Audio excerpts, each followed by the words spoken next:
Welcome to Gates of Transformation, a platform for transformational leaders, visionaries, and everyday people standing at the threshold of change. In a time when our world is being reshaped by the second and nations appearing to be in turmoil, people of all nations are in desperate need of leadership. Hello and welcome to the live stream today. I hope you had an opportunity to watch the last one titled Gates, Portals of Transformation in a Nation. If you missed it, you may want to pause right here and watch that video so that you can flow in understanding, because in that particular live stream, I laid the foundation for the gates of influence in a nation. And so this is now a continuation of where we stopped the last time. And today I want to share more insights about the gates of transformation in a nation, focusing entirely on a topic marking a nation's watchman. Remember the seven gates I shared in the last session. I talked about the seven gates of influence in a nation. Some people call it the seven mountains. When I started studying these seven pillars, they were called the seven mountains. And some people call them the seven pillars of influence in a nation. I renamed them to the seven gates of influence in a nation. And these gates are education, family, religion, politics, business, media, and the arts and entertainment industry. In the last time, I talked about health, which health falls under the business. So they are education, family, politics, religion, business, media, and the arts and entertainment industry. Those are the seven gates. These are the seven gates, and they are the strategic portals through which anyone or anything in a nation can be accessed and transformed. And these are also the portals where the people in a nation, the citizens and their resources are also accessed. That is exactly where I want to center the conversation today. I want to come to agreement with you that if the gates of influence in a nation are the access points of prosperity or doom in a nation, then watchmen are needed. Would you agree with me? If you agree with me, I want you to type that in the comment section. Let me know. I believe watchmen are needed. And that's what I'm going to talk about today. These watchmen are the citizens. They are the citizens who are given the keys to these gates to steward the people and the resources. They are stewards of the people and the resources. And these are citizens who are trusted and entrusted with the keys to the gates of influence in the nation so they can steward the people and the resources. These watchmen, they need to be marked. They need to be marked not only by their qualifications, but who they are. Nations need to actually utilize four highly important identifiers to determine the eligibility of leaders that will be appointed, hired, elected, nominated, and entrusted with the keys to the gates of influence. When we are identifying these leaders, we need to look at we need to identify that they are already people of character and moral vigilance. These must be characters they already possess. They also need to be visionary, which means that they must be people who have a plan for their leadership, and they must be conscious in understanding the issues that plague the society. That is another identifier. The third identifier is that they need to have the spirit of a watchman. What is the spirit of a watchman? It is the alertness. It is the fact that the watchman is committed to keep watch over the territory that is assigned to them. If a watchman leaves the post of duty, if a watchman is absent at the gate, anything can come through and go out. That's why we need to have a watchman who has the spirit of a watchman, who wakes up every day with this attitude of, I am going to take on my gate and make sure that I am committed to keep watch over the territory that I am assigned. The fourth qualifier is identifier. The fourth identifier is they need to be alert and in tune. They need to have sensitivity. These watchmen need to be alert. Their spirits need to be awakened. They need to have the ability to watch out for dangers. And it is only someone who has sensitivity that will be alert enough to see dangers coming and threats crawling towards the nation. It is their duty, it is their job to be the ones that will watch out and alert the people. But if they don't have sensitivity, they will not be able to take note or notice when danger is coming. So these identifiers, these four identifiers, character, visionary, spirit of a watchman, and alert. These identifiers, they reveal a person's heart for their nation and should be given very careful consideration. Because think about it, a watchman can actually save or destroy the lives of the people that they are watching over. Would you agree with me? If you agree with me, let me know. If you agree with me, I want you to engage with me in the chat box. And while you are listening to me, this will be a good time to subscribe to the channel if you haven't done so already. Make sure you are commenting, make sure you like and share, because you cannot be the only one hearing this. Invite somebody, invite your entire community, invite your entire tribe. And in tribe, I mean your network. Invite everybody in your network. Invite everybody in your groups, the groups that you belong to. Tell them to tune in, because we are learning about how to mark a nation's watchmen. And this is not only the people in the Oval Office or in the State House. This is not only the people in the cabinet or the administration. This is every leader at every gate of influence in the nation. Whether if they are the business tycoon of your nation, they need to hear this. You need to know this. So you will determine who you give the keys to of the business gate. And so let me say this too, that besides a watchman being the one that's able to destroy or save people that they are watching over, I want to say too that when we cry about the cultural shift in our nations, we need to look at the portal that the influence came through, because every shift passes through a gate. Every influence in a nation passes through a gate. So when we see any type of influence we are experiencing in our nation, any type of cultural shift we are experiencing in our nations, we need to look at the portal through which it came through. And also we need to examine the watchmen we placed at those particular gates. Who are the watchmen over the gate of the family that's allowing a cultural shift to happen in the family? Who are the people that are placed over the business gate that are selling the nation to investors or to partners with interest? Who are these people? So we need to examine, look at the gate, and also look at the watchmen that are at the gates. It is time for citizens who are hungry, like myself, for change and transformation to start looking inward.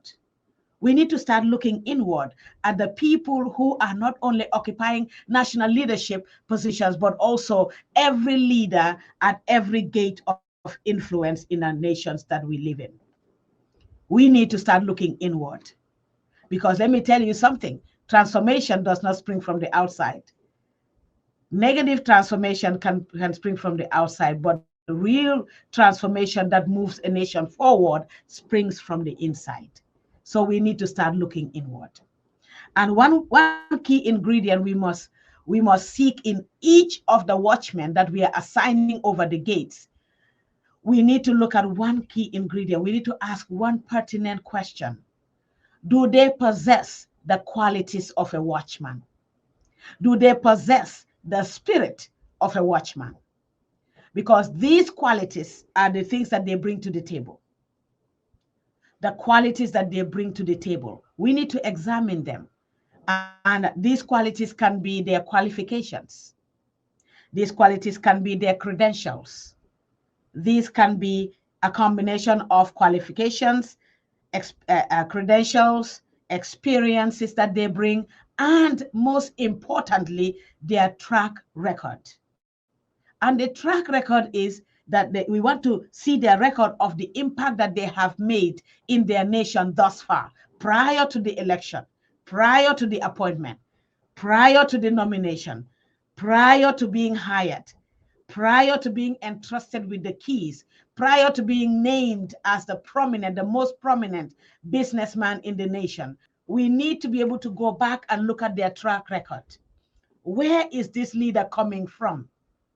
Because it is only where they are coming from that they can take us to. Somebody ought to type that in the chat box. It is only where a leader is coming from that they can take you to. If they're not coming from nowhere, they cannot take you they cannot take you anywhere. But if they are coming from a place of transformation, they have already transformed and impacted where they are coming from. Be rest assured that they are taking you to transformation and impact. I want to emphasize again that the track record is one of the most important qualifiers for national leadership. Because if someone has not succeeded in positively impacting a team, they should not be entrusted with a department.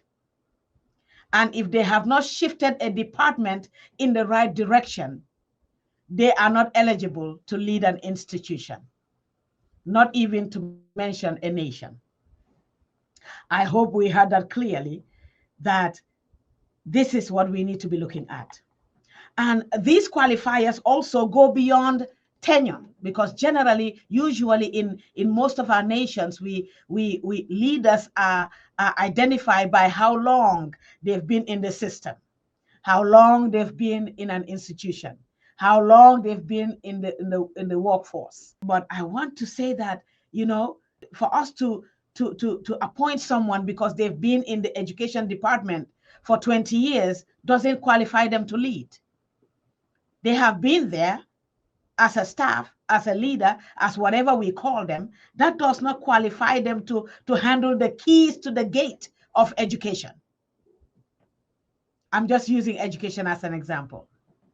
They may have experience in the health department for who knows, 15, 20 years. They may have acquired all kinds of education and degrees in that field, yet it does not qualify them to hold the keys to that gate.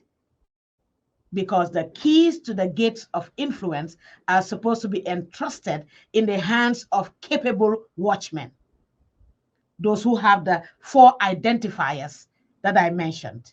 And I'm about to give you also 7 qualifiers that we must look for in leaders that are manning the gates of influence in our nations. So the tenure is not a qualifier. It's not a good qualifier. Tenure is not. Because just because they've been there for 20 years serving in that institution, it doesn't mean that they have the skills to lead the change process. Because leadership must be learned. And it is not learned by tenure. It is learned by intention. It is learned by dedication and commitment. It's not learned by tenure. Tenure is not a measure of impact. And the true measure of leadership strength is the proven track record of positive impact. So it is time that we begin to examine and pay attention to the track record of what people are bringing to the table. What are they offering in exchange for the keys to the gates of influence? I will share the 7 qualities of influential leaders. And these 7 qualities are featured in my book, Influence 2, Legacy Beyond the Grave. Number 1 on the list is relationship building. And relationship building, this is all about connection. This is a leader's ability. What is this leader's ability? What is this person's ability to connect with people? Connection is very important because no one can transform a people you cannot relate to emotionally, mentally, and spiritually. You cannot transform them. Transformation cannot happen, cannot come from a leader to a people that that leader is disconnected from emotionally, mentally, or physically, or even spiritually.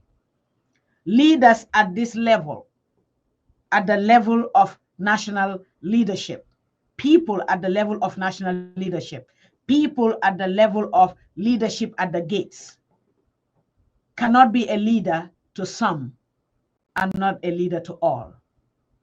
Connection is key.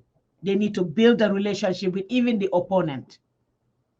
They must be able to build a relationship and be able to invite everyone to the table, regardless of their religious beliefs, regardless of their gender, regardless of their political affiliations. Everybody must be given a seat at the table because a leader at the gate of influence ought to be able to connect to everyone that is inside of the building where they are watching over. The second quality is character. Again, it has appeared. Character. This is where this person, their leadership, they are able to walk and talk. Their walk and their talk of leadership must be guided by honorable principles and ethical values. You know, Dr. Miles Monroe asserted that no matter what type of leader one may be and how widespread your influence may be, every leader will face temptations. Every leader will face challenges and even stresses, frustration whilst in leadership. And only a foundation of character will sustain that person in leadership. If they lack character, they are out of the game. The third quality is integrity. This quality is the cousin to character. Character has a cousin, yes, and the cousin is integrity. And integrity and character, those two together, are major prerequisites for authentic and influential leadership. A person of integrity is one that can be trusted and stands a great chance to secure a positive legacy. So we need to watch these people. We need to go back to their track record. We need to look at gates that they have been given the keys to in the past. How well did they manage? What is their track record? Are they a person of integrity? Do they model character in their leadership? Can they connect to people? Have they connected with people in the past where they are coming from? Because wherever they are coming from, whoever they were at the time that they are being moved or shifted or appointed or elected is who they will be when they become this leader at the gate. The fourth quality is credibility. When a person has character, they have integrity and authenticity, they produce credibility. And a credible person is one who is believable because they consistently model the values they profess. They don't say one thing today and then another thing tomorrow. They don't speak from the corner of their mouth. They don't flip-flop in their promises. They don't flip-flop in their leadership. They are credible. When they tell you tomorrow this will happen, if anything changes, they will communicate. They are credible. You don't have to go to bed thinking, oh my goodness, I hope they don't change their mind by morning. I hope that my leader doesn't change their mind by morning. I hope that the watchman doesn't cancel the appointment by morning. I hope that tomorrow we are going to meet and we are going to meet at the time appointed. Credibility. Credible people do not just talk the talk of leadership. They also walk the talk of leadership. Somebody ought to type that in the chat box. Credible leaders do not only talk the talk of leadership. You see, leadership is not speeches. Leadership is not conferences and giving of speeches and keynote speeches and talking about what the plan should be and this is what the policy should be. Leadership is a walk. It's a talk and a walk. Just like I am talking about leadership to you right now, I am walking. I am walking it. I am a leader every day, every time, everywhere. I am a leader. I have a proven track record of leadership. So leadership is not only a talk, it is a walk. It's not only promises, it's execution, it's action, it's being able to deliver what you have promised. That's what builds credibility. And right, the child that credibility gives birth to is trust. Trust. A life of integrity produces trust for a leader. Trust is when also people believe in the leader's ability to lead them, not only believing in the leader, not only believing what the leader says, not only believing that the leader can execute, but the people believe, they have confidence that this leader can take me to that place where I desire to go. And that begins by the leader coming from that place first, because you can only take people to the places that you've been. If you don't know the way, you cannot lead the way. All right, number 6, effective communication. It's very similar to connection. Leaders at the gates of influence must have the skills to build authentic communication channels. And these channels will allow them to connect with their followers. Anyone who cannot communicate, especially in the times of crisis, silence is golden, but not for a leader. Silence is not golden when there is a crisis. Silence is not golden when there is a conflict. Silence is not golden when a leader is expected to speak. So when I hear leaders decide when they will talk to the media, when they will share updates, when they will give reports, when they will communicate to their people, they decide when they will reach out and when they will not reach out. I wonder if they are ready for leadership, because leaders are everyday communicators. Number 7, the 7th quality is ethics. And ethics is when a leader's behavior and their conduct are governed by moral principles of honesty and integrity. That is ethics. That's an ethical leader. I like what an ancient Proverbs admonished, that people with integrity walk safely, but those who follow crooked paths, they will slip and fall. People of integrity will walk safely, but those who follow a crooked way, they will slip and fall. This is how important ethics is to a leader. Ethics will help you to stand. That it will not matter what kind of storm will rise up during your leadership tenure. It will not matter what kinds of conflicts rise up. It will not matter what is happening around you. You will not be that leader that is carried away by every wind. You will be able to, all your actions will be executed in honesty and integrity. That's an ethical leader. Those are the 7 qualities we should look for in people that are supposed to be marked as the watchmen of our nations. And these are not only watchmen over the nations, they are watchmen over the gates. And the one who watches over the gates watches over the nation. Yes, God watches over every nation. God is the biggest watchman of every nation because he created the nations. So he's the biggest watchman. But then God is not in the earth. God is over your nation.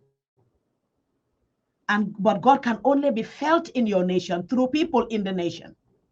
Therefore, these leaders at the gates have been empowered, given a baton, given a key to serve to represent God as an ambassador of his in the earth, as his ambassador in the nation, to watch over the investment that God has made in this world, the investment in your nation.